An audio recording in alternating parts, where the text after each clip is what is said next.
There we go. Hello. There we go. Hello. There we go. Hello. Okay, hold on. Let me get my sound down over here.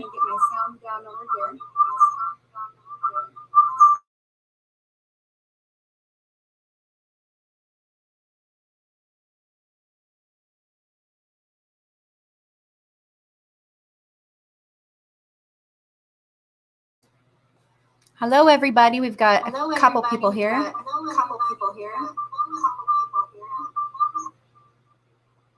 Sorry, I keep getting feedback from my other computer here. Okay. Welcome, everybody. Who's here? Sound off. Trina's here. Good morning, Trina. Is everybody in their pajamas? Who else is here? Say hello in the comments. And just keep in mind as we go throughout the day, there is a little bit of a lag. There's Norman. Hi, Norman. Mark. Tell me what genre you publish in as well. I know Trina does LDS nonfiction. Mark does young adult fiction, right? Fantasy, I think, Mark. Provident Preppers here. Hi, guys. Hi, Kylene. Terry Montague, welcome. We've got some people filing in, and that's just kind of what we're going to do for the next 15 minutes is give people a chance to get here. Hi, Molly Carter. Hi, Julie. Oh, Norman Shirtliff is comics. Oh, I knew that. Terry Montague writes historical women's fiction. Julie writes romance, just like me.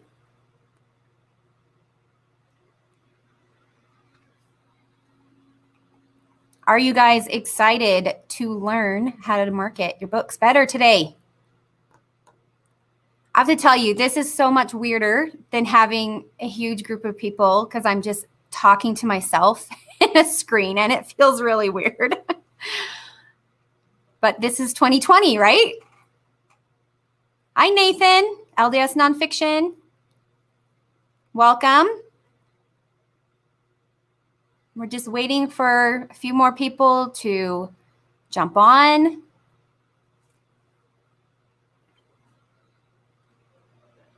So throughout the day, you can leave comments, and I'll do my best to try to keep up with them. We'll see how I do. They're a little bit lagged, so if I don't see it right away, hopefully I'll catch it before the topic is passed. Hi, Brett. Oh, Jeanette. That's Jeanette.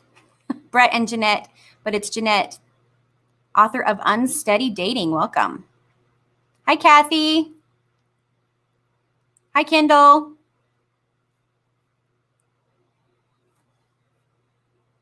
You'll notice behind me, a lot of your books are up there. These are last 6 months to a year, most recently published.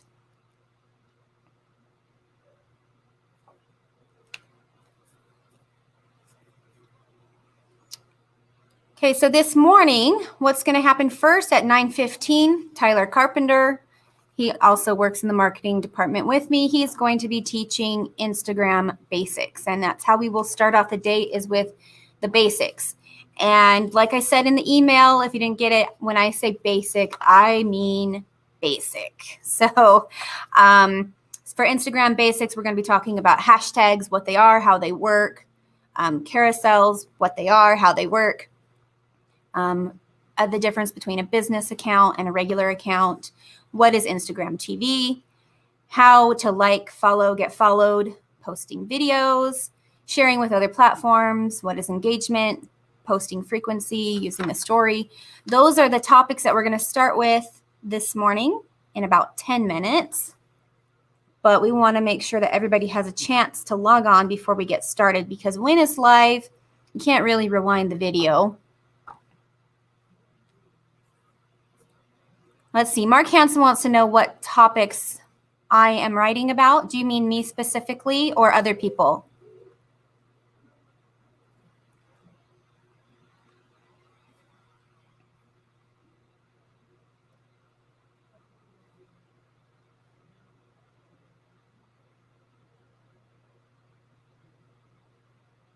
Hey, Kathy, do you have a new book you've got submitted yet?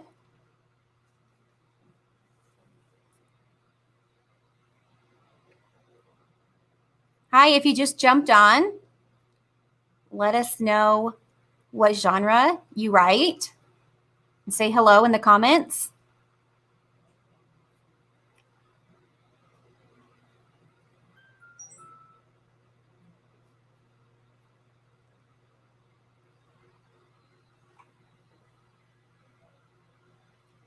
Okay, so I'm going to talk a little bit more about what else we're going to cover this morning. So after we do Instagram basics, then we'll go into Facebook basics. Now, in Facebook basics, we're going to be talking about the difference between a page and a profile, what a group is, what a news feed is, how to do tagging and text delights, messaging, sharing. So again, very, very basic. And then we will talk about newsletter basics. So if you haven't started a newsletter yet, which I would like all of my authors to start newsletters if at all possible. If you haven't started one yet, this is a good one for you because we're going to talk about what type of, like, you can use MailChimp or you can use Wix, or there's a lot of different ways you can do it. And so we'll talk about those and how to get that started and how to swap newsletters and that sort of thing also. And then we're going to have an author collaboration at around lunchtime at about noon. Now, this is going to be interesting because none of us are actually here, but we have the comments that we can work with. Now, some of you are on YouTube and some of you are on Facebook. So that'll be interesting. That's okay, though. If you want to switch to Facebook or switch to YouTube at lunchtime and see kind of who the different people are on the different platforms, that's great. We can do that. Hi, Scott. Scott writes gospel nonfiction. Hi, Jamie. Also known as, Scarlet Pike. Now, that's the name I recognize. Historical fiction. Marcy McPhee. Hi, Marcy. She writes, intersection of LDS Church and real life. Interesting. Hi, Richard. Richard's been writing fantasy lately. Okay, so with our author collaboration at lunchtime that I was talking about today, we will first, I would like people to share what marketing efforts you've done and kind of how they've been successful or not. If you want to share, to kind of warn people what not to waste their time doing. But I can actually pull you up on the screen too. So if you're brave enough and you want to share what you've done with marketing that's worked, then I would love that if some of you would like to come up on the screen with me and talk about that. And then we'll have a tour of Cedar Fort. So you don't want to miss that. That's going to be fun. And then we're going to learn about the importance of collaborations. Now, this one is going to be good because we're going to all try and share social media information so that we can actually collaborate.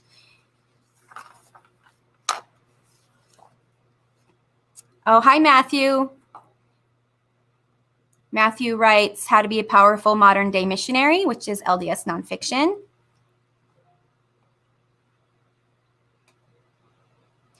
Did I miss anybody who came on while I was talking?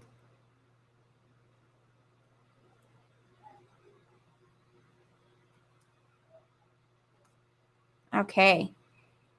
So I can see some of you on YouTube and some of you on Facebook, which is pretty cool that we've all been able to go to the platforms that we're the most comfortable with. So that's fun. All right. We've got about 5 minutes before we get started.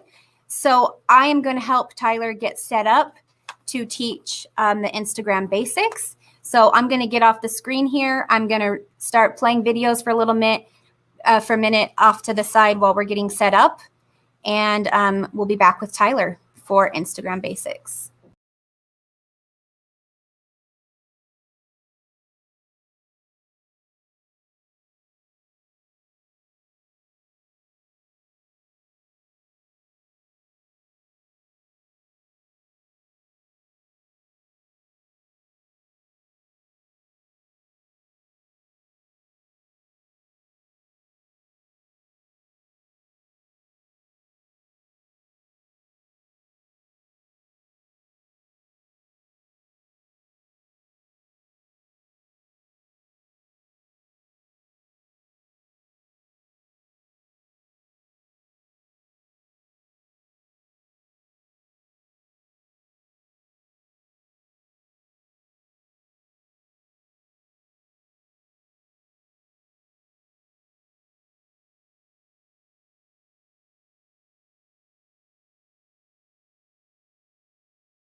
Can people hear me? Yeah, you're live.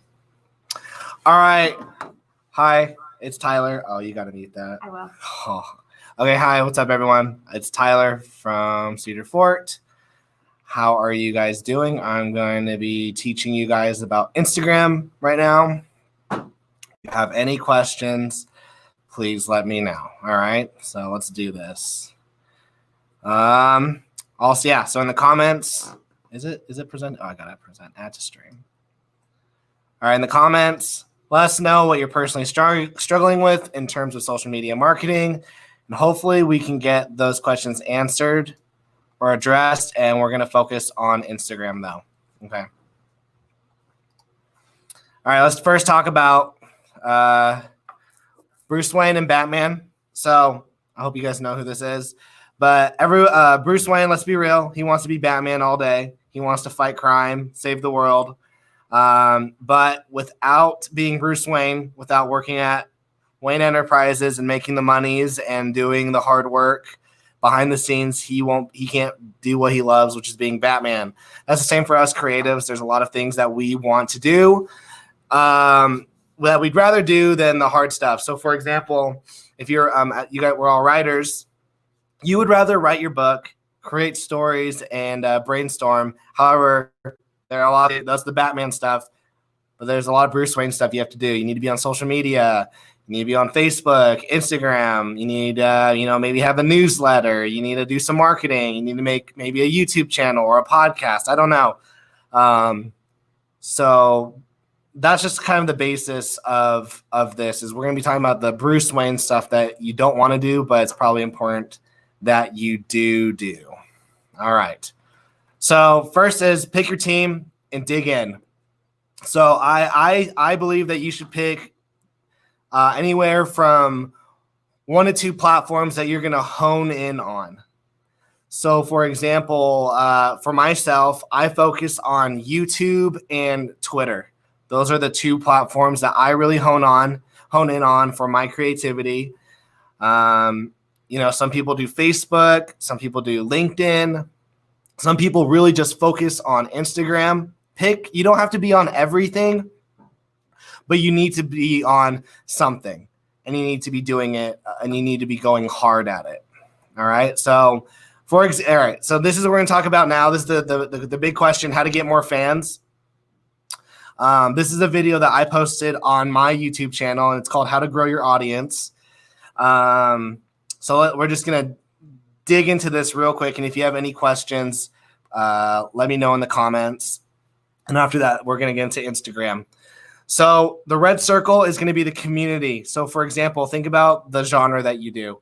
If you write pure romance, the red will be the pure romance community. If you write LDS nonfiction, the red's going to be the LDS nonfiction community. Out of that red circle, the yellow is going to be your audience that you can build up. People that follow you because they like you as a person. They like your content.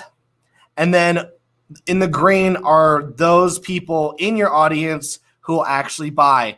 Now you can see that the green is very small. You cannot monetize everyone. You cannot get everyone as a customer, which is totally fine. But the bigger your audience, the bigger your chance of getting a buyer. So how do you do that? Well, the blue circle encompasses every color. You need to engage. How do you engage? You create content. What content do you need to create? We're going to go inside the circle. First off, you need the brown color. You need to create content that you like. So if you like, if you're into pure romance and you're into French pure romance, talk about French pure romance from time to time. However, if everyone in your community loves English pure romance, then you need to focus, more content on English pure romance. I hope that makes sense. There is a guy who makes comic books, and he likes to talk about his Frog superhero book, but ultimately his fans really like his Star Wars content. So he talks more about Star Wars than his own work. You should be creating content that's more about your community than it is about yourself. All right, let's move on. All right. And the big thing out of this entire social media conference I hope you get is that content is king or queen. Whenever you're thinking, what can I do to, gain more readers, to build myself up as a brand, to get more followers, it's create content and create good content. All right. So let's get into Instagram now. Should you be on Instagram? Should you have a business account? How do you get a following? How to get liked? What is IGTV and should I be on it? I did not start my timer. You're good. I'm good. All right. Should you be on Instagram? These are some stats I pulled up on the internet. There are 1 billion monthly active Instagram users. The average post on Instagram contains 10.7 hashtags. 71% of the billion monthly active users on Instagram app are under the age of 35. That's important. Instagram users spend an average of 53 minutes per day on the app. 500 million Instagram accounts use Instagram stories every day. The use of the hashtag on Instagram increased by 133% from 2018 to 2019. Instagram can generate over 4 times more interactions compared to Facebook. 71% of US businesses use Instagram. Instagram helps 80% of Instagram users decide to buy a product or service, and 50% of Instagrammers follow at least one business. Okay, a lot to unpack here.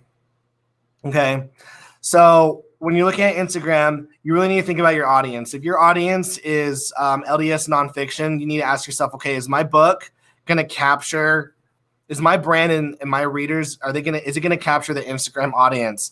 If 71% of the billion monthly active users on the Instagram app are under the age of 35, maybe Instagram is not for you. Maybe it's not a way for you to grow your brand. So just consider that. Also, the average post on Instagram contains 10.7 hashtags. So you don't have to fill, there's a limit of 30 hashtags that you can use. You don't have to use all 30 hashtags, but we're going to get into that soon. Okay. So a big question that a lot of people are going to ask is, how do I utilize Instagram for me? How do I utilize Instagram for me? And from Mark Cuban, that is so wrong. What you need to be changing your thinking is how do you utilize Instagram for others?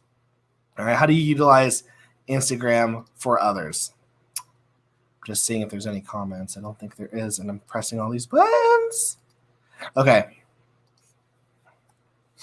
So there's 2 types of content that I believe that are on social media, Instagram being the one we're focusing on. There's escape content, and then there's learn content. So for example, escape content would be like funny videos, memes, people that you follow, like vloggers, bloggers, people who are sharing their life, sharing stuff about them. That's the escape. And then there's the other aspect of Instagram, which is their learning, where you'll have entrepreneurs and people post different graphs, inspirational quotes, etc., to inspire people, to teach them new skills so that they can be better. So I follow a lot of learning Instagram users where they're saying, hey, how do you start a Shopify account? How do you, get more followers? How do you, invest in stocks properly? Those are the accounts that I personally follow, with a few, escape funny people falling downstairs videos. All right. So real quick, so how do you utilize Instagram for others? Figure out what kind of content you're going to create. Are you going to create content that's going to help someone escape, or are you going to create content that's going to help someone learn a new skill? Now, if you're a pure romance writer, you might want to do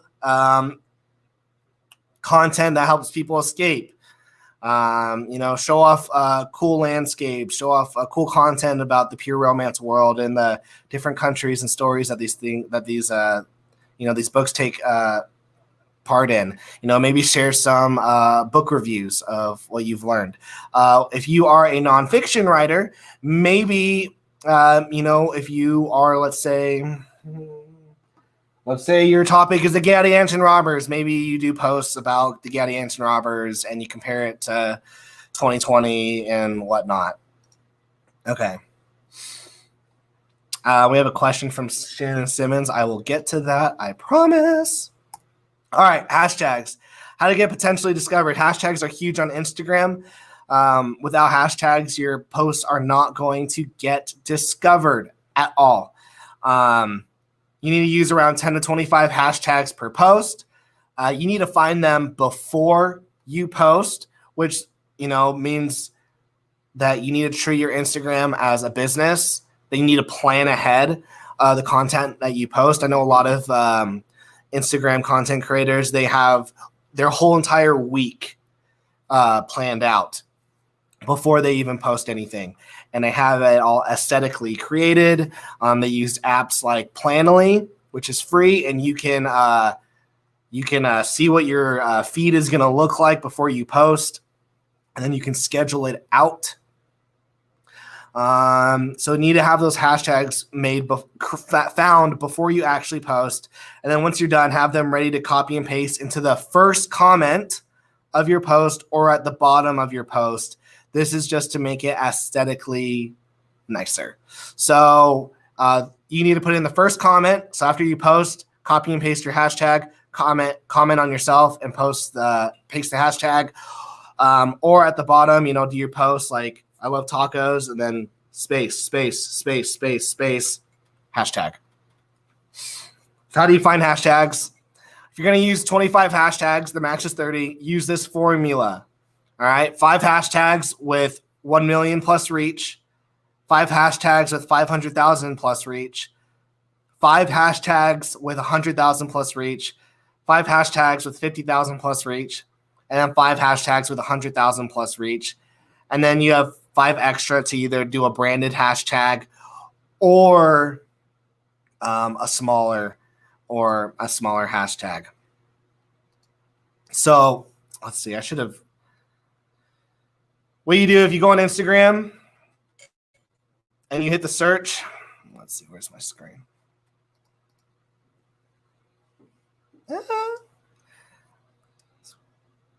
If you go into the search top, anything, you go into the tags, and whatever you type, we'll just put Book of Mormon. The Book of Mormon hashtag has 492,000 posts. So you would write that down. Then Book of Mormon journaling has 4,000 tags. And so you would just make a list of each one and build it out. And I would have several different lists of hashtags depending on the content that you're going to make. So if you're going to make a nice scenery post with some landscape photography, have hashtags set out for that. If you're going to do a book review post, have hashtags set out for that. If you're going to do something about food, have a hashtag for that. Keep in mind that your Instagram is a business. It's a brand. So you want to share things that are applicable to your brand. Don't if you're focusing on your author, if your followers don't care about your dog, don't post about your dog. So for example, my brand is I make comic books. So I share off my art, I share off my writing, I share off my doodles, and then people know that I occasionally will buy some Pokemon cards. So I'll share that. Okay. Don't worry, we're almost done, and then we'll get to some questions. And then personal versus business account, which one should you do? Personal account is what everyone has at the beginning. However, a business account will allow you the following 4 things. You can get into analytics. You can see how many people actually saw your post, how many liked it, the potential reach. You can 10,000 follow. If you have 10,000 followers, it'll get you the swipe up function, which is huge. You also get the contact button that will allow people to click on it and they can put their email address. And then you can also boost a post. Boosting a post is creating an Instagram ad where you can reach even more people. You have to put in your own money on that.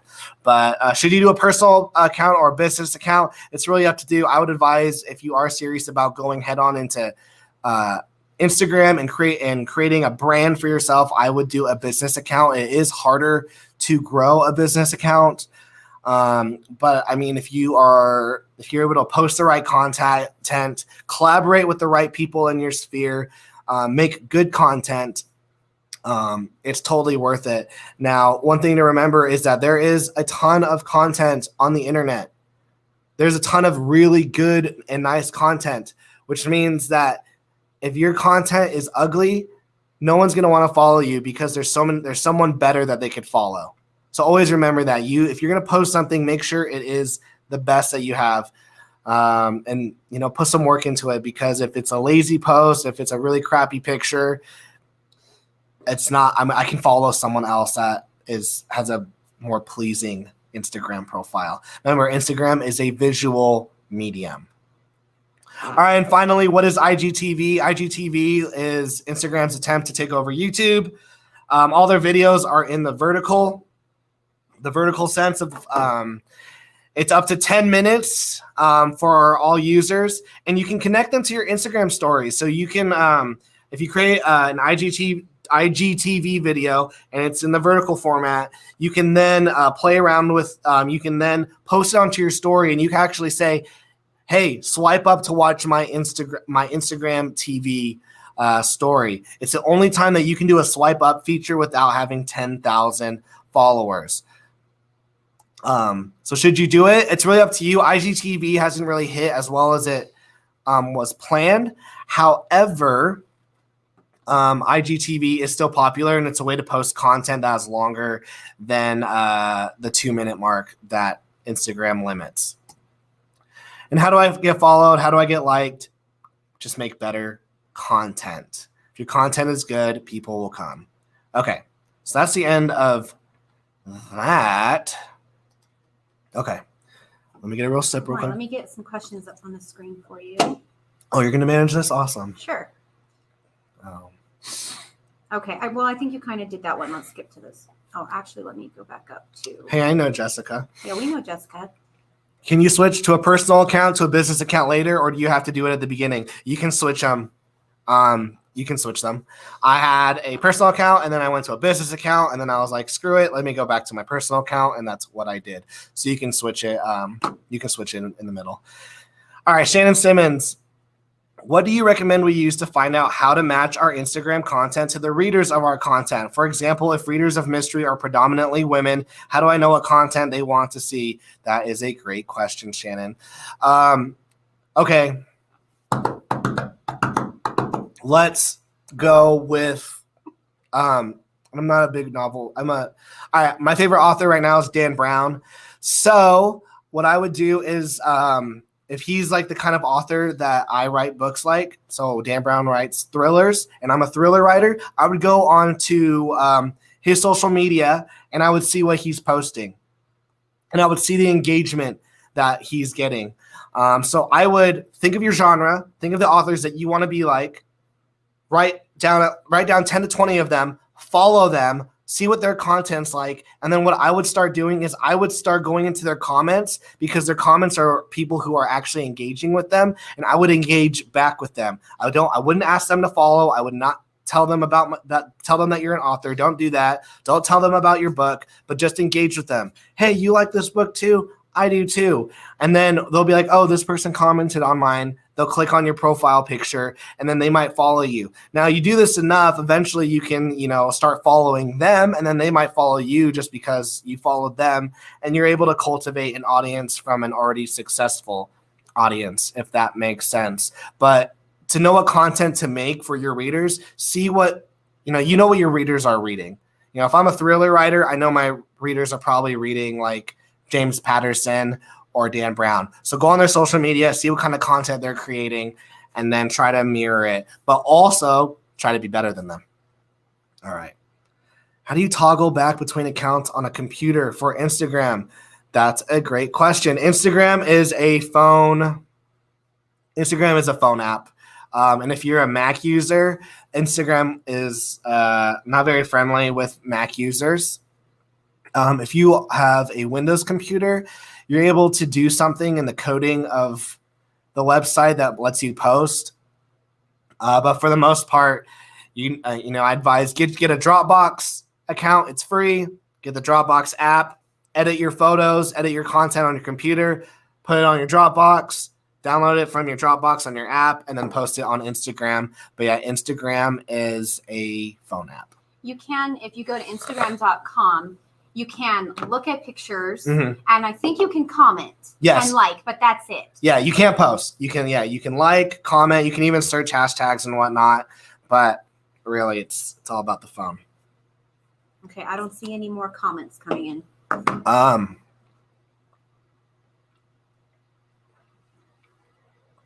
Yeah, if you guys have any questions, let me know. Where are we at? How long have I been talking? We're at 9:35, so we still have a few minutes. Wow, I talked so fast. Trina Boy says, yes, you can post Instagram on your computer. Yeah, you absolutely can.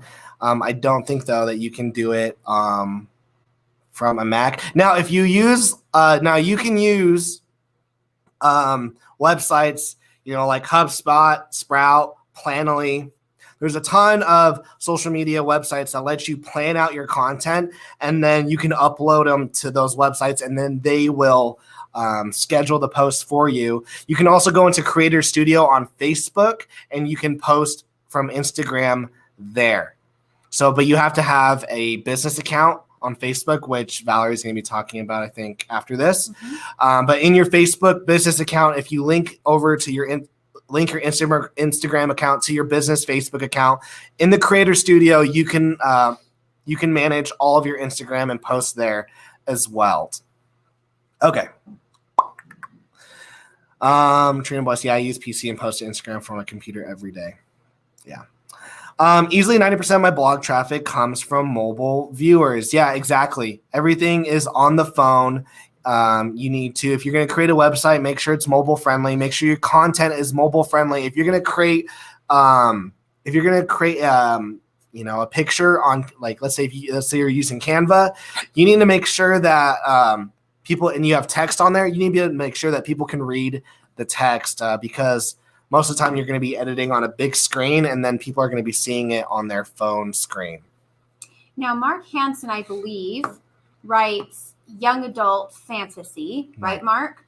And do you think it matters, though, the genre? I feel like it doesn't matter who your audience is. A majority of your traffic is going to be on mobile devices. Yeah. I mean, I don't know how often people are sitting on their computers anymore because they have their phone in their hands at all times.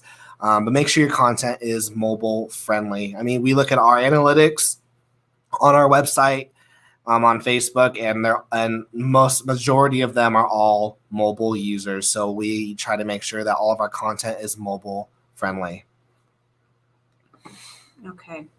He says that's his current work in progress is making it mobile friendly. Oh, there you go. For young adult. There you go. Let's do something. Let's see if I can do this. Instagram. Another thing that you can do, let's just, oh crap. We're going to continue as you. We're going to go on Valerie's Instagram profile. Okay. Oh, hold on.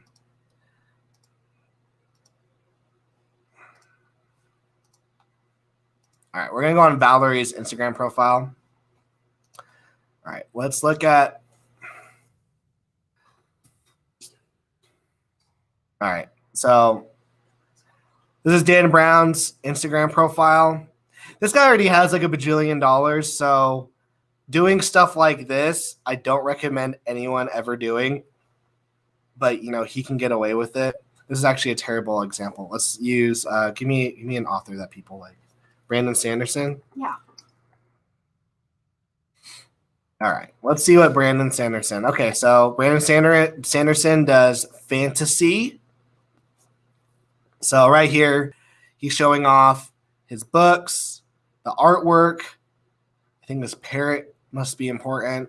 But notice how he's not showing off a lot of his own life. Okay, so I guess the parrot must be a pet. But he's showing off, very little of his own life. A lot of it is his brand, his fantasy brand. Here's my book. Here's my book. Here's some cool artwork from my book. Here's some quotes. Now, if you're writing fantasy, maybe you go in and you go, okay, let's see what Brandon's doing. So let's click on this post.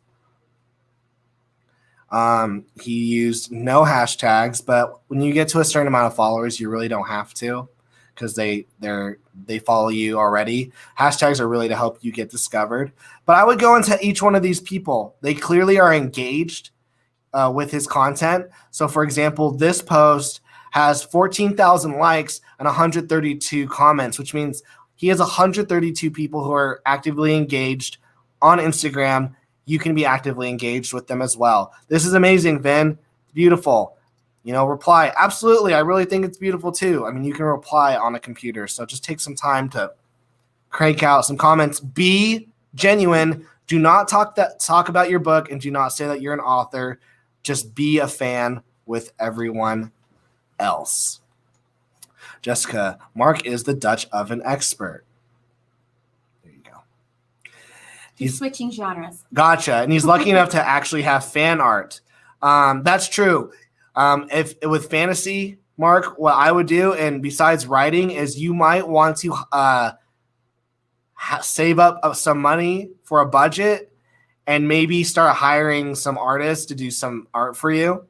Remember, if you're going to utilize Instagram is a visual medium. I mean, this cover's cool, but this picture's better. So let's contrast how a fiction writer says very little about themselves with a nonfiction, say an LDS. Let's go to Al Caraway, for example, and contrast how her Instagram looks. Now, her Instagram, everything is about her and her family. Yes. So when you follow someone like Al Caraway, you're essentially becoming her friend. You're like, Al is going to share all parts of her life with you.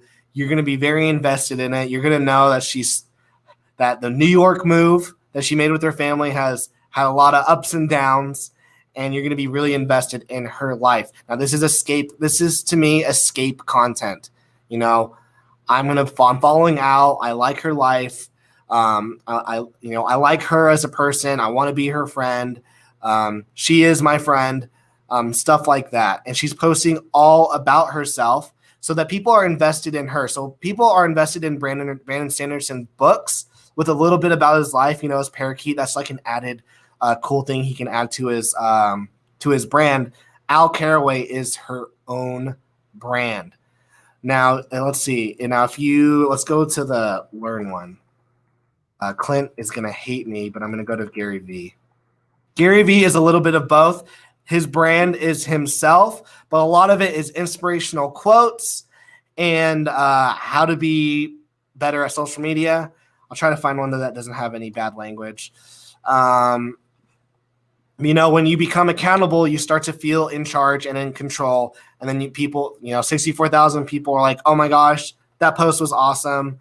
That really meant something to me. He has 886 comments. And he interviews people, he gives advice. If we go to a page like Young Hustlers, I think this is it. Nope.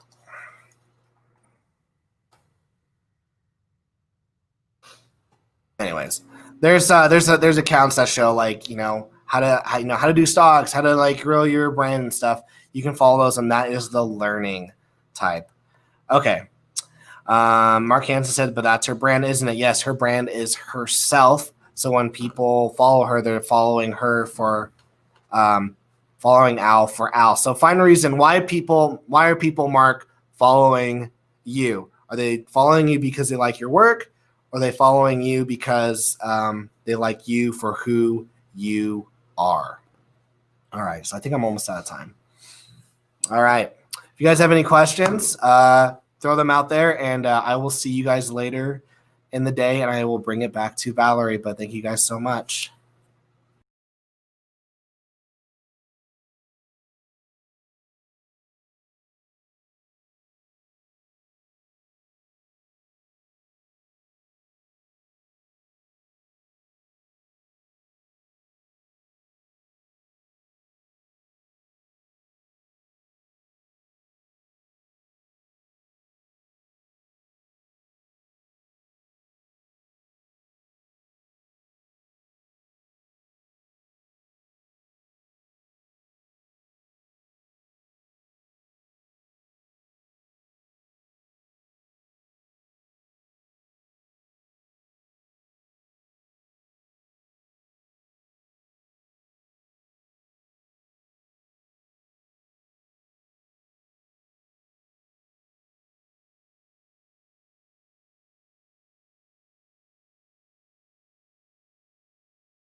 All right. Thank you, Tyler, for Instagram basics. All right. Now we're moving on to Facebook basics. Okay. Shannon Simon says, more fiction content. We're going to get there. I promise you. We're going to get there for sure. I know that as a fiction writer myself, that fiction is incredibly difficult to market because you don't have your own persona to fall back on, like these nonfiction authors that can just post about their life every day and have this built-in content every day. It's much harder for fiction. So we will definitely get there, promise. All right. Now, as I mentioned this morning, this is very, very, very basic. So I don't want anybody to feel like I'm talking down to you guys. I just want to make sure that I cover all my bases with everybody who may not know the really, really simple parts of these platforms and how to get started. So we're going to start with what is a page versus what is a profile versus what is a group. These are three things that you need to be able to utilize well to do your marketing. So everybody needs a profile to have a Facebook, right? That's what your Facebook is it's your profile, right? But not everybody needs a page and not everybody needs a group either. And pages are separate from your profile. And they can be about anything you want. They don't have to be about you. They can be a page for your book. They can be a page for your business. They can be a page for anything that you want, literally. And then groups are separate because groups can be about anything you want as well. But groups are more about that interaction with other people and connecting with other people, which is going to be very important for you later on, especially for you fiction writers. So which do you need? Well, that depends on who you are and what your platform is. And if we have a theme for this conference, the theme is that each of us as authors needs to build a platform. And we'll talk about that later on in the day, how to get there with building your platform. What does your platform look like? It's all very individual. So we're going to try to hit all the points that we need to make sure that you understand how to build a platform for you and what you represent. So which do you need? Groups. If you create a group, other people can post there. So for example, we have our Cedar Fort creators group, right? Any of us can go and post there and we can see what other people post there. So it's meant to be a place where everyone can contribute to a conversation. I'm part of a group called LDS Geeks or something like that. And that one's really fun because people constantly post memes all day long. And it's right up my alley with geeky stuff like Star Wars and Star Trek and nerdy stuff like that. And so think about that idea when you're starting a group is what community do you want to build? What do you want to build that community around? Now that group that I just mentioned, LDS Geeks, it happens to be because the person who started it has a blog with the same name. So now they have a group with thousands of followers on it. And every time they want to promote a blog post, they put it on there and they have this built-in audience with people that have the same interests. So they already know that they're going to connect with those people when they post a blog post there. But everybody else in the group is filling up the content of the group most of the time.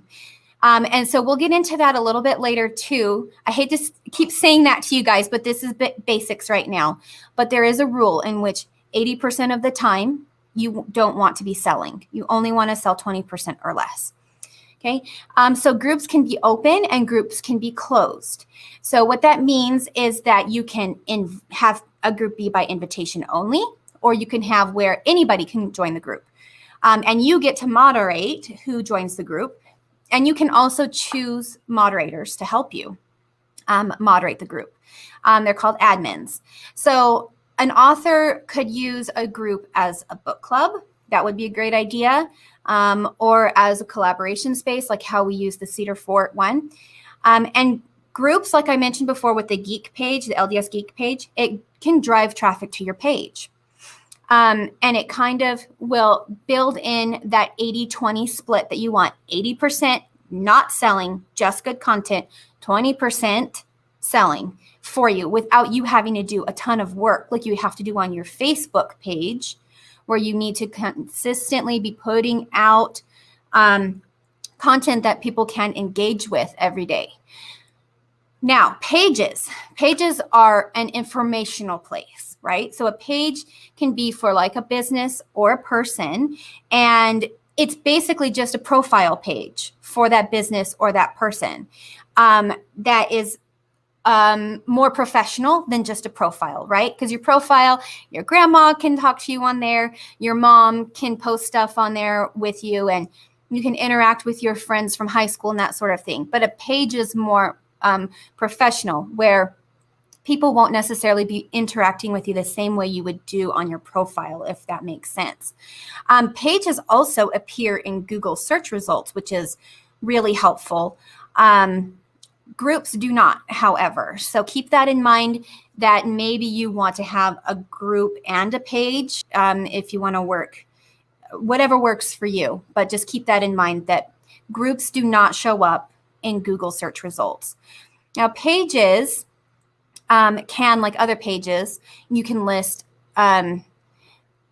business hours, you can connect to your website, and you can even sell on pages. But groups, you can't do any of those things. So those are the main differences. I'm just going to hop over and, okay, we're good on comments. All right. Okay, so what is a news feed? Now, so a news feed is a page that you can endlessly scroll, and it's where all of the posts from your friends and the pages you follow and the groups you follow, all of that is populated. Now, Facebook uses an algorithm, and that's how they decide what you get to see in your news feed. It is not an actual feed, a real-time feed at all. There are things that you may have noticed can pop up on the top that are from 3 days ago. And there's kind of some rules with this algorithm of how this works, and we'll go over that in the advanced Facebook. Okay, now tagging on Facebook is, it's pretty easy to do. You just do @ and then you start typing their name or their page. Now, not everybody has allowed Facebook to let them be tagged. So you can change that in your settings. If you don't want people to tag you on posts and things, you can change that and have that taken off so you don't have to be bothered by that. However, I don't recommend you do that if you're using Facebook as a promotional tool, especially if you're collaborating with people. One of the frustrating things that has happened to me over and over and over again, when I do a podcast with an author or something and I want to put it on Facebook and I try to tag them and I can't tag them. And if I could tag them, then what would happen is Facebook would send them an alert saying you've been tagged in a post, and then it would just make it easier for them to find that post and share it. Also, your friends can sometimes see if you've been tagged in a post, which is nice if you're collaborating with somebody and you want them to see what things you're working on with other people, that your friends and followers will see you. It depends on the algorithm and how much engagement and stuff the post is getting, but it can work occasionally. I've seen it. Okay, now text delights are kind of a fun thing. Let's see, how can I show you how these work? Hold on a second while I pull up Facebook. And then I need to share the screen, so give me just a second.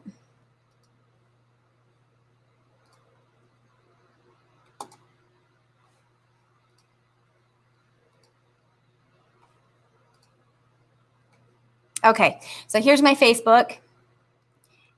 Text delights are fun because when you do a word like congrats, and now it's not going to do it for me because I'm live, because that's how it works, right? It'll work on my phone. Let me grab my phone.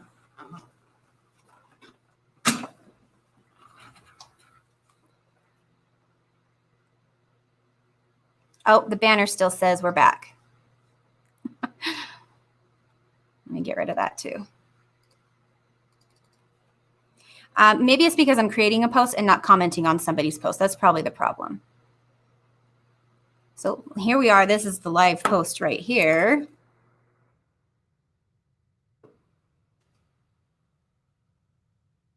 It's still not working. This did work when I started.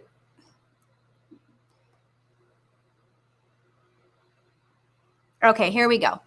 So, there we go. Apparently, it doesn't work on desktop anymore. It used to. So on your phone, if you write congrats, you notice that it turned it orange and bolded it. And so what happens is when I post that, let me be sneaky about this.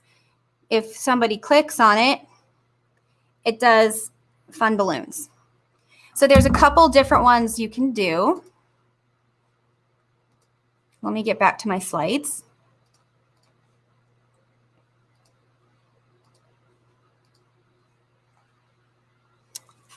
So you can do congrats, or any version of congratulations will actually work. You're the best, best wishes, hugs and kisses, you got this, or you can do it, or any variation of that will work. You know it's going to work if it gets bolded and goes orange or red, depending on how your screen works.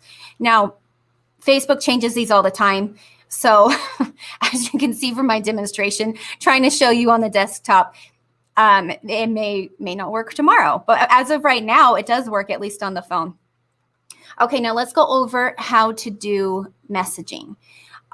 This is just very, very basic. So this is, if you're on your desktop, this is what the messaging icon looks like right here. You can see the big red arrow. And then you can see that will bring up the little message box right here. And that's how you get to your messages. Now, sharing, how to share a post is very easy. At the bottom of every post, it doesn't matter if you're on your phone or you're on the desktop, there's this little share button right here. You can see that arrow.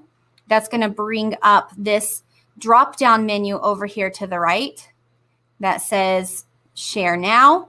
Let me go over these options with you and what these mean. So Share Now Public, that's just going to bring up a post window, and it's going to have an option for you to put some comments in right there, and you can choose where you want to share it. So your timeline, or if you have a page or a group, you may have some options for that as well. Let me go back a little bit. The share ... Okay, actually, I said this backwards. So the Share Now will just share it without giving you an option to type in a message. The Share ... gives you the option to type in right there what you want to share. Back again. And then these are pretty self-explanatory: share in a group, share in a message, share on a friend's timeline, and share to a page, etc. Okay, now this might be of interest to you if you don't want everybody to see every post, but you do want some people to see posts. So if you decide that you don't want a page and you don't want a group and you just want to use your profile, which some of our authors do, and that's fine. It works fine. It really does. But maybe you want to post things to just your friends and you don't want anybody on the internet to be able to see it. So you can choose these different options right here where you can be public, just your friends, and you can actually make friends lists. This is my nemesis right here that I've blocked. She's not allowed to see any of my stuff.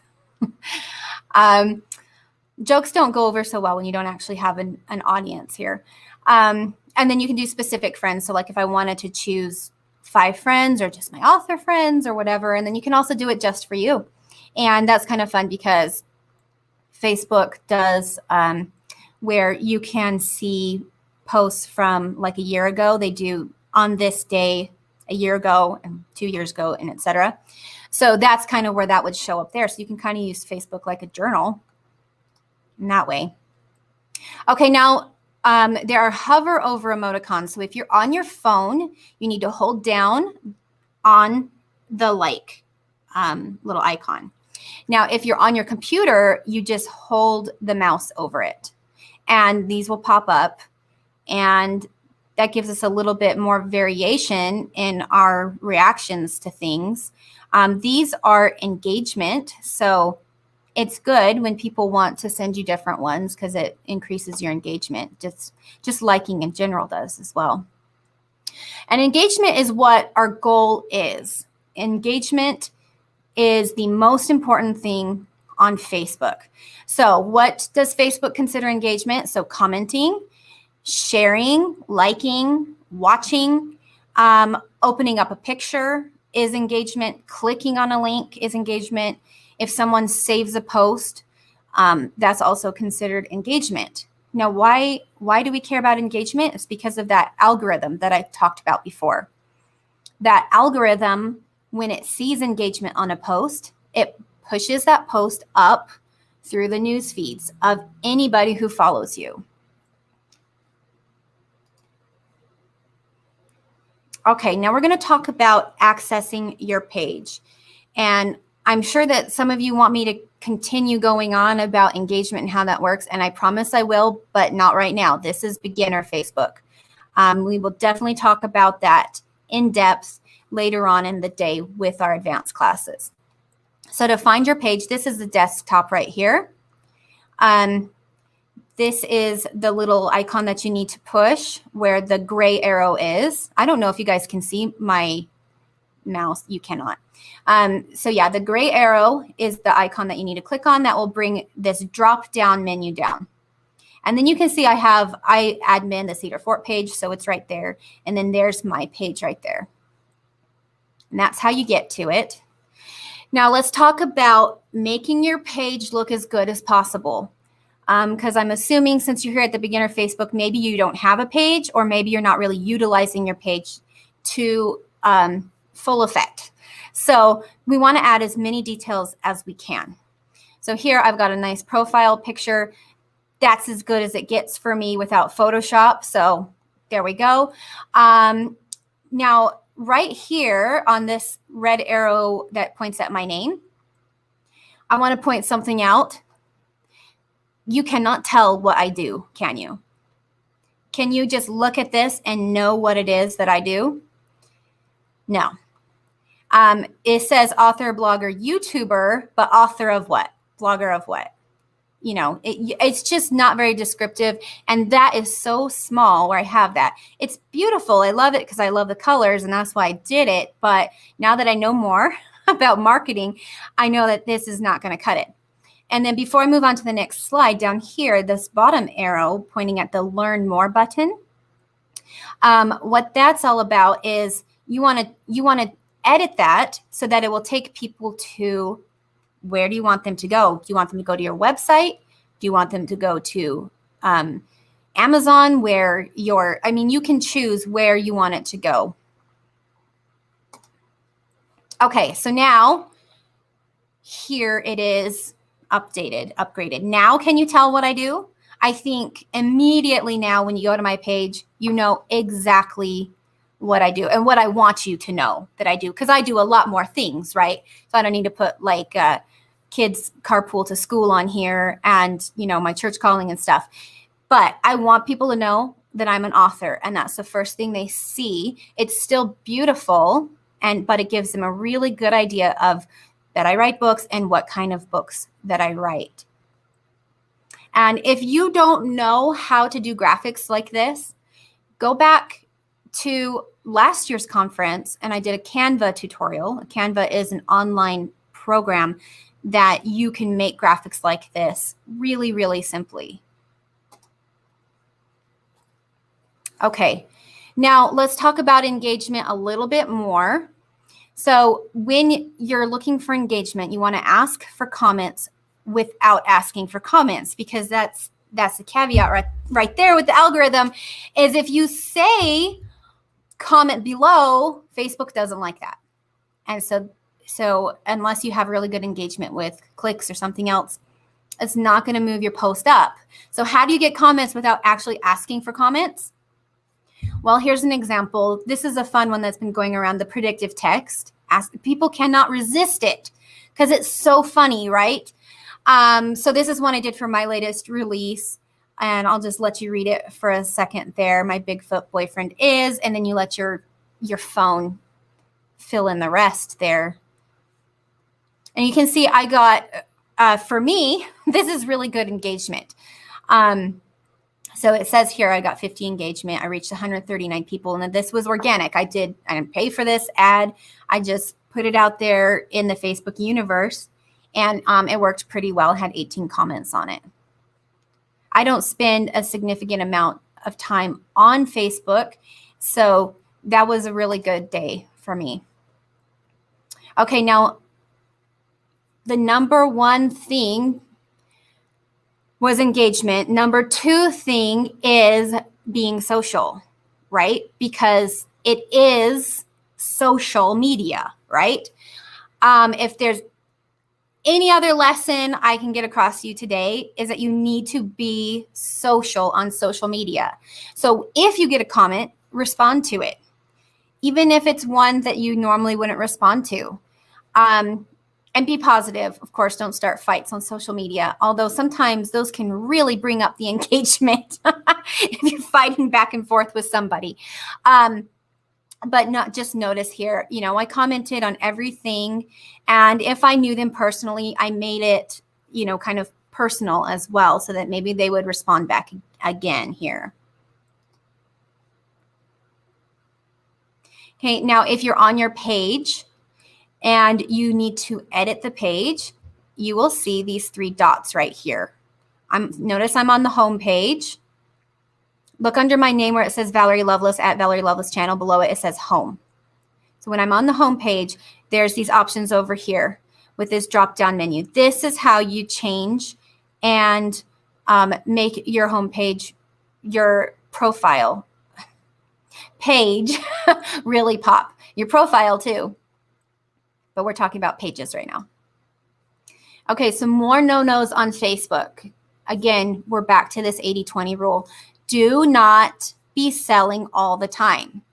Like, who would want to hang around with somebody digitally or otherwise that is constantly like shoving their products in their face? We think of the mall cart people. Like, you try to avoid eye contact. You don't want to look at them. You don't want to talk to them. You're just really short with them. Don't be the mall cart guy on Facebook or Instagram or anywhere on social media, and don't do it in person either. 80% of the time, you need to be providing content that your followers will enjoy. And then 20% of the time or less is when you can sell. That way you don't be pushy and annoying, okay? Another is be social, okay?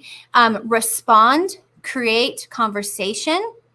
If you're not responding, your posts are not going to move up through the algorithm, okay? Up on the news feed via the algorithm. A big no-no, and Tyler talked about this too. It's a theme today. Don't post junk. Just don't do it. Content is king. It's the most important part. If you're really struggling on social media, it's probably because of your content. It's because you're not following the rules of the algorithm. And we'll talk a lot more about that later today. And your posts are probably just not up to snuff, is probably what it is. So always post the very best that you can. Really put the effort into it.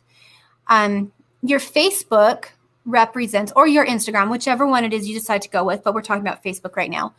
It represents you and your business. Have you ever gone onto a company's website and it's horrible and it makes you think, this must be like a really low class company? Well, it's the same with your social media as you as a person, right? You want to represent yourself in the very best light that you can. Okay, and that is the end of Facebook. I'm going to hop over and see if we've got any questions. I've got 6 comments. I don't know if they're questions or not yet. Okay. Okay, Mark Hansen said, on pages you can also buy ads, but not on profiles. That's right. And we will go over that in social media, in Facebook Advanced later today, which will be taught by Tyler, and he's going to go over ads and how that works. Can we get a copy of the slides? Sure, we can do that.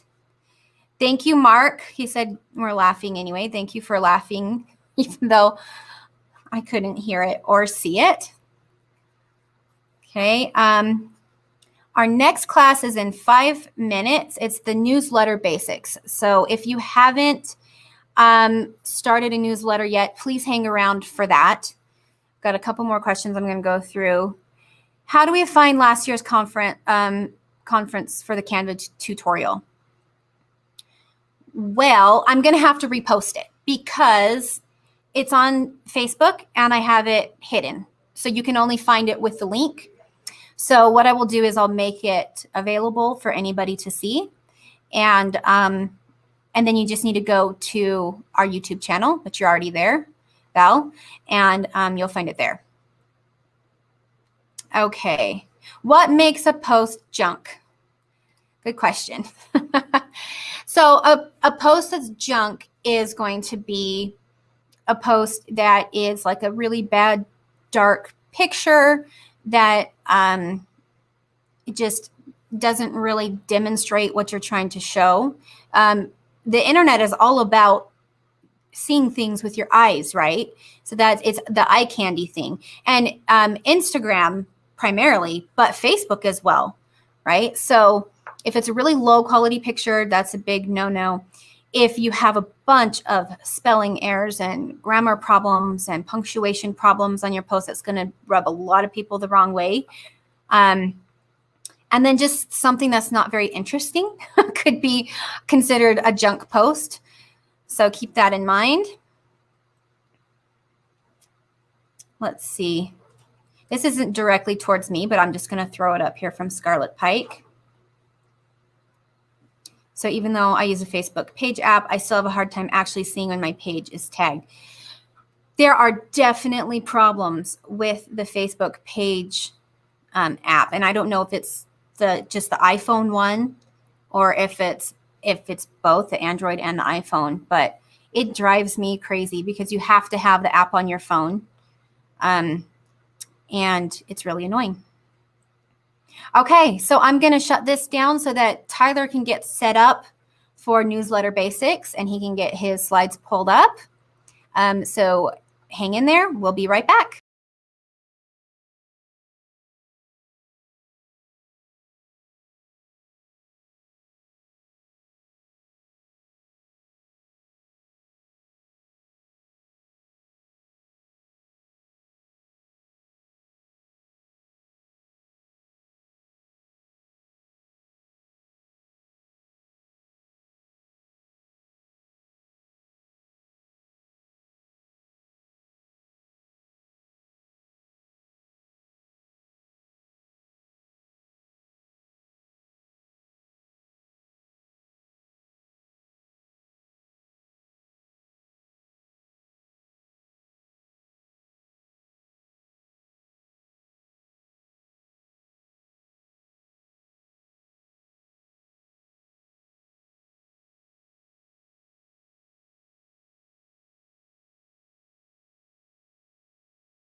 All right, I'm back. All right. How's everyone doing? Okay. What says, do you do commissions? Okay, we're going to talk about newsletter, building a newsletter. This is something I have to look here. Something I really believe in is starting a newsletter. So if you remember from my original class, I said pick 2 social media platforms. So I use YouTube and Twitter, but I also have a newsletter. Now, I don't utilize my newsletter as well as I should, but I still utilize my newsletter. I'm going to show you guys how. Okay. And if you're thinking, why should I do a newsletter? Email marketing is one of the top like ways to engage with your customers and also to monetize your customers. So I'm going to show you guys how I was able to build out a newsletter campaign, landing page, get emails, send them to my book, and then I was able to cash in last week a nice check into my bank account, which was very nice. Okay, so when you're building a newsletter, the first thing you need to do is find a provider. There are a ton of providers. We'll go through them. We're then going to talk about how to get subscribers, swapping newsletter content, and then should you even do a newsletter? I'm just going to answer that one right now. You should do a newsletter. All right. Finding a provider, how to use landing pages, MailChimp. Okay, so MailChimp is going to be the one that we're going to focus on right now. However, these are some other alternatives that you can use. GetResponse, Benchmark, MailerLite, ActiveCampaign, Sendinblue. If you have a Wix site, they also have an email campaign builder as well. Okay, and let me log into my. I'm going to log into my MailChimp right now so I can show you guys how I use it. Okay. All right. So this is what the screen's going to look like for a bit. Okay. Okay. So let's talk about MailChimp. All right. So this is my personal MailChimp. I have 2 MailChimps. I'm using the one I don't use anymore. I have a larger one that I've been creating lately, but we're going to talk about this because right now I have 135 contacts in this one. Now you might not think, Tyler, that's not a big number. You're right. It actually is not a very big number. It's very tiny, but those are direct customers. Those are people that I can monetize. And out of those 132 people who subscribed from my email blast that I did, I was able to capture around 90 of them to buy my book 2 months ago. So that's a pretty good conversion rate, right? 90 out of 132 people bought my book. So let's talk about how I was able to get those email addresses. Okay, so first off, so create a MailChimp account. It's free up to the first 2,000 subscribers. And then we're going to go into create. Actually, let me show you guys what I did to get them, okay?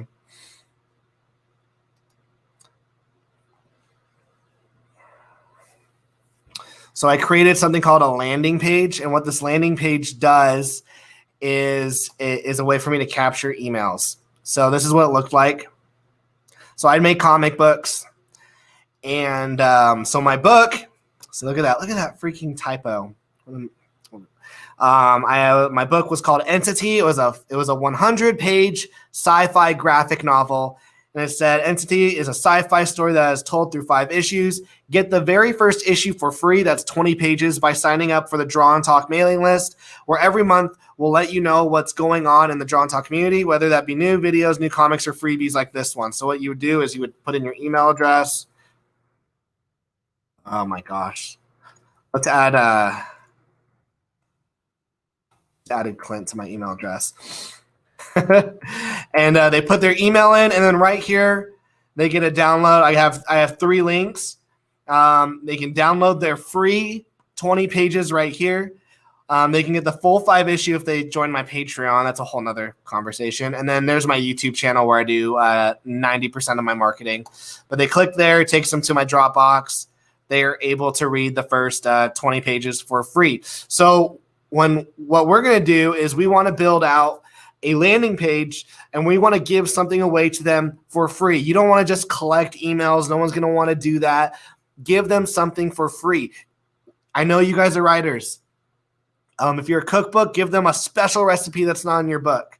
If you're a writer, give them a chapter of your book to sample for free. Maybe a couple chapters of your book to sample for free. This is really big to build hype. Right now, I'm building up another newsletter for my next book right now. It's coming out in March, but I'm already starting to build out the newsletter campaign currently, and that's going to go live in November for me, so that in November, December, January, and February for 4 months, I'm going to be collecting email addresses so that when my book launches at the end of February, I can go, hey, it's time to buy my book. People are ready to go, and they've already been able to get a sample of my book because they put their email in and they got a free sample. Gosh, I don't even know how long I'm supposed to go here, but we're just going to keep doing this. If you have any questions, please let me know. All right. So let's go back and let's build one of these out. Julie Mattern, is there an optimum time of day to send your email, or does it not matter? How does preferable day of the week? Do weekends work well? I just think about when you read your emails, and you can always go into the analytics, and you can see when people are let me hide this. You can see when people are let me get the banner off. You guys all know me. It's Tyler. You can see, you can get the analytics. You can see how well things did. You can see when people are opened and whatnot. Best time of day, I prefer to send my emails at 6 a.m. The reason why is because that's around the time that most people wake up. And the first thing you do is you grab your phone and you start going through your emails. And if you have a really good headline, you might be able to get some people. Now, it just really depends, honestly. It really depends. I'm part of a newsletter, and the guy sends his stuff in the afternoon, and I still read every single one. It just really depends on that headline and how engaging the content is. Okay?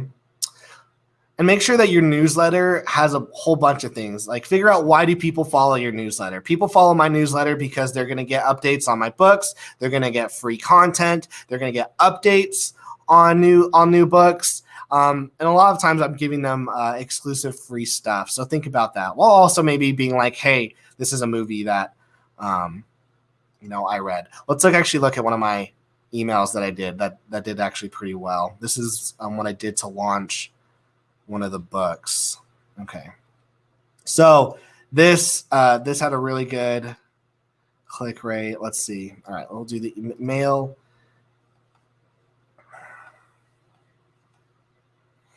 Okay. So what is my brand is called Draw and Talk. I wish I could talk and draw, but I can't. So I do them separately, but there's my book, free to read. If they click on there, they put they get it. I tell them about the book. I tell them about a Netflix movie that I watched lately, and then I showed them a YouTube. So this right here is what people signed up for. This is the added stuff that I added just to show my personality. I really enjoyed that movie, and then there's some added content for them as well. So what we're going to want to do is we're going to want to create, but to get through their emails first, we need to create something called a landing page. All right. Mark, how often do you send mailers? That is totally up to you. But whatever you choose, you need to let your subscribers know, hey, join my weekly email list, join my monthly email list. You need to be the one that makes that decision and then be consistent. All right. Mark Hansen, is there a WordPress plugin? Absolutely. There's tons of WordPress plugins. You'll just have to Google those, but there are a ton of WordPress plugins. Okay, so what I do is I create a landing page. So let's make one right now. Let's go. New book 2021. And then select your audience. Everyone's goes here. It's my draw and talk audience. Begin.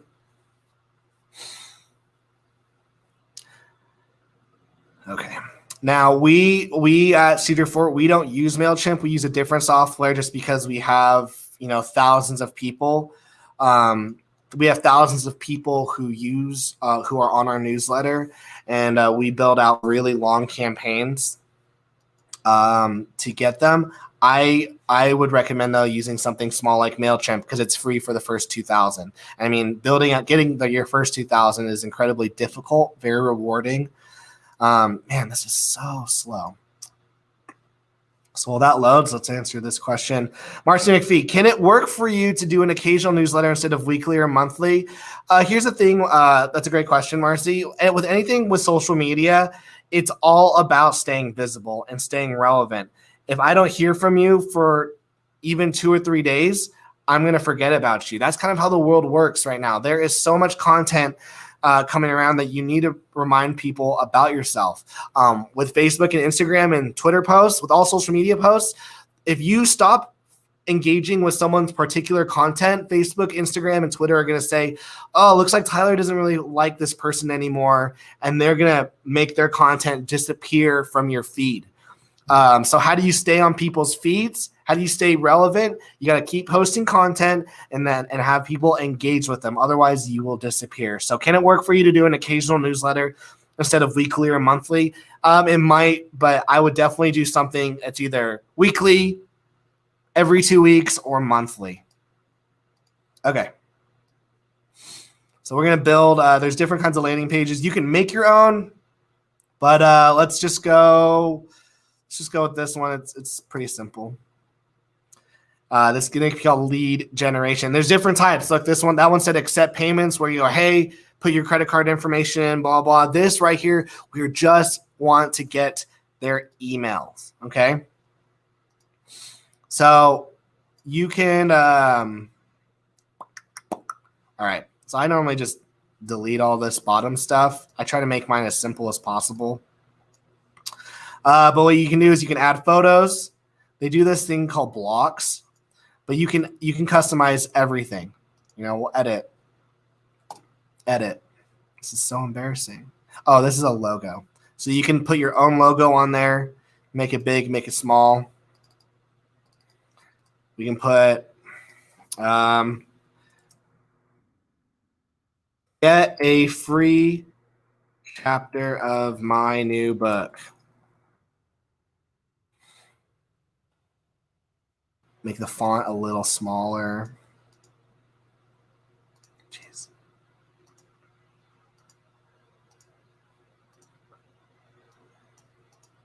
Maybe,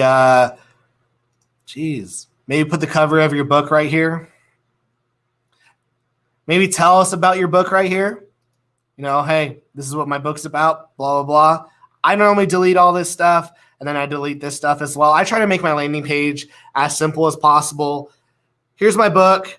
This is what it's about. Here's the picture of my cover. Here is put your email in for a free 20, 30 pages.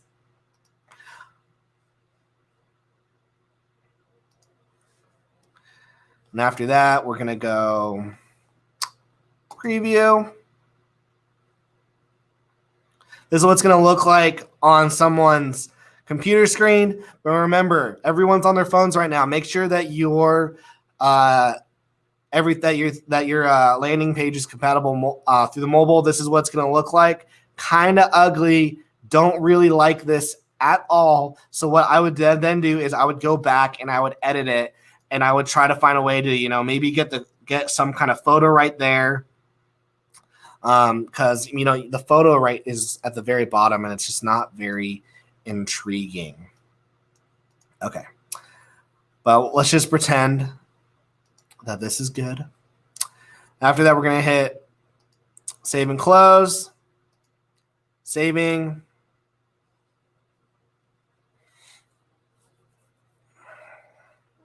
All right. And after that, what we're going to do, it'll say there's the page title, there's the URL. audience tag. So what you can do is you can edit your audience. Now I have just one audience right now. It's Draw and Talk. But if you're going to do several types of emails you can. So maybe, you have maybe you write romance, and then maybe you also write some nonfiction. You can separate those audiences to send it on based on who you want to send it out to. Then we're going to hit save. And then we're just going to hit publish. Sweet. So this is my landing page. And then what you do is on social media, you say, hey guys, get a free chapter of my book. Here you go. And then you start collecting all of these email addresses right here to start hyping everyone for your book. Now, once you're done, once they sign up, once they put their email in, and you attached, the free chapter to it. And, we didn't really spend a lot of time on the preview page. How much time? When does this class end? You've got like 5 more minutes. I've got 5 more minutes. Do you need more time? We're good. So once you have that, then the people are gonna then get put into your audience. And then they're gonna go into whatever tag you put them in. So mine's just one tag, Draw and Talk. And then after that, if you want to send new emails, they call them campaigns here. But if you want to send them new emails, like the May email update, it then goes to the Draw and Talk audience right there. Audience, Draw and Talk, regular Draw and Talk. So it looks like I'm about to end soon. If you guys have any questions, please let me know before I end. Let me just go to my slides real quick. So that's MailChimp. And finally, why should you do this? This is better than social media. You have direct contact with the consumer with their email. Everyone still uses email. Email is vital in every single job and in your personal life. It's how you get coupons from different places. Email marketing is huge, and it's a way to directly engage with your audience. I follow a writer named Ed Brubacher, and he comes out with every 2 weeks to monthly newsletter. His is very inconsistent sometimes, but whenever he puts out an email, I read it so intently. And then if he's like, hey guys, I have a new book, I'm normally like buying it the first, like right after. He goes, hey guys, I have a new book. And I'm like, oh, I didn't know you were working on this new book, but I'm going to buy it. It's a great way to directly engage with your audience. It's also a good way to get them hyped. Like I said, I'm working on a new project that's going to be coming out in February, at the end of February. And right now I'm building out all the content in the landing page so that in around November, I can start gathering as many emails as I can, giving away free content. I'm going to give away the first 12 pages for free of my new book, and then people can start getting invested. And as they get dumped into my email list, I can update them with more and more progress on the book. They can get excited. And then finally, when the book comes out, they're going to be like, now is the time. I've been hearing about this thing for the last 4 months. Now is the time to pull out my wallet and buy this. All right. Julie Matter, and I got 200 people to sign up for my NL mailing list in 1 day by participating in a swap. Yeah. Oh, boom. I have that topic. Swapping newsletters. Why should you do this? Thank you, Julie, for bringing that up. Yes, newsletter swaps. This is a great way to build your newsletter. There are some people who have way better newsletters, way more followers than you. This is a great way to get their followers as your followers. And I'm actually doing this right now with someone. My friend Frank has a way bigger email list than I do.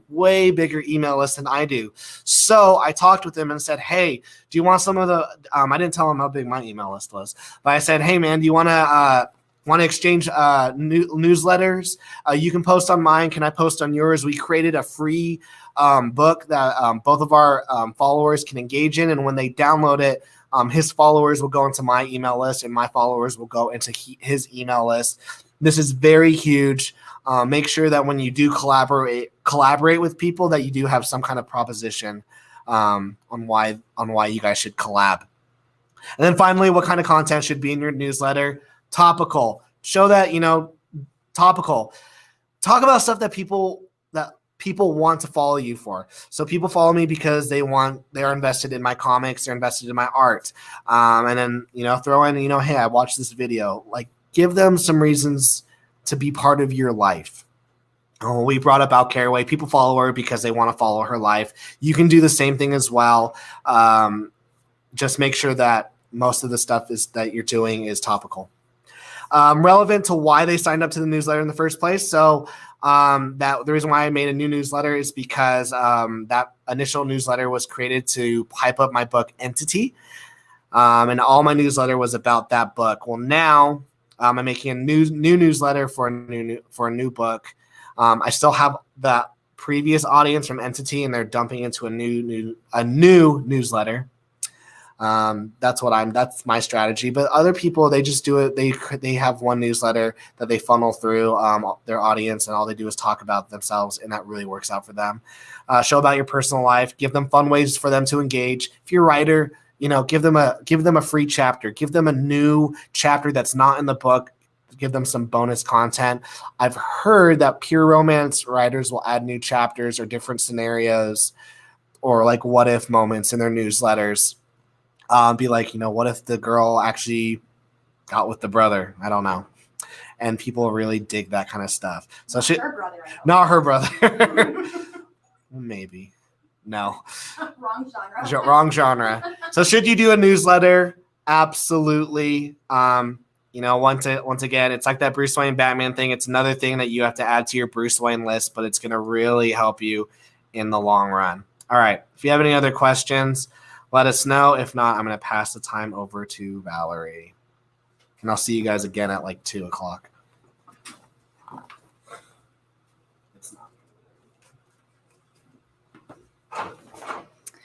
Okay. Thank you, Tyler. You're welcome. Oh, let me get this on me. There we go. All right.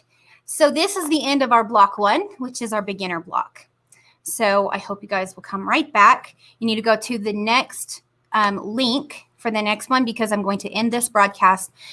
The reason I'm doing that is because I don't want the recordings to be too bulky for us to be able to work with later on in the future and too difficult for you to be able to find something if you want to come back and look for a certain topic. So this one will be ending, and next we will have Stuart Edge. Stuart Edge is a Cedar Fort author, but he's also a really popular YouTuber. And not only is he a YouTuber, but he's really good at it. And he is going to have a workshop with us. I want this workshop to be more interactive. So ask a lot of questions of Stuart and interact with him and kind of, treat it as if it's a live classroom, like you're actually here as much as possible as we can in 2020. If there's any more questions, let's see. I'm just going to answer this one more question from Lene Allred. I don't think this got answered about whether it's best to have a lot of graphics in a newsletter or stick with plain text. Lene, always, my face is gone. There we go. Always, always, always.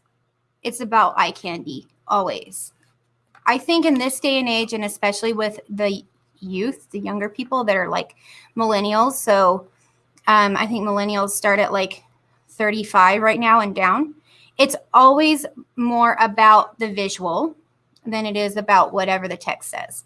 So this is my opinion, however, but I would have more graphics, more pictures, more eye candy, and less text. Because people are busy. People don't have a lot of time. So make that text count and grab their attention with the graphics. That's what I would do.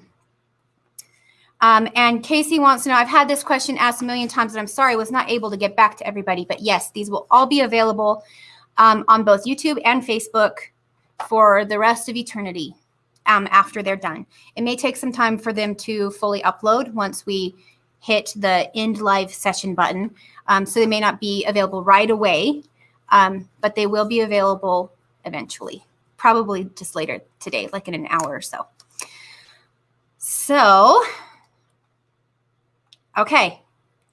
All right, you guys. Oh, Stuart's here. Hey, Stuart. All right, I'm I'm going to switch this over to the next broadcast. So make sure you go there. It will not be here. I just want to be clear. It will not be here. It's on the other link. You need to go to block 2. Okay. I posted it as many places as I could on the Facebook groups, the emails, or if you are coming from not within our organization of Cedar Fort and you're joining us and you want to find the next video, go to Cedar Fort Books page and go to videos, and it's block 2 is the next one where we have Stuart Edge coming on. And I'm going to shut this down and get Stuart set up. I'll see you guys soon.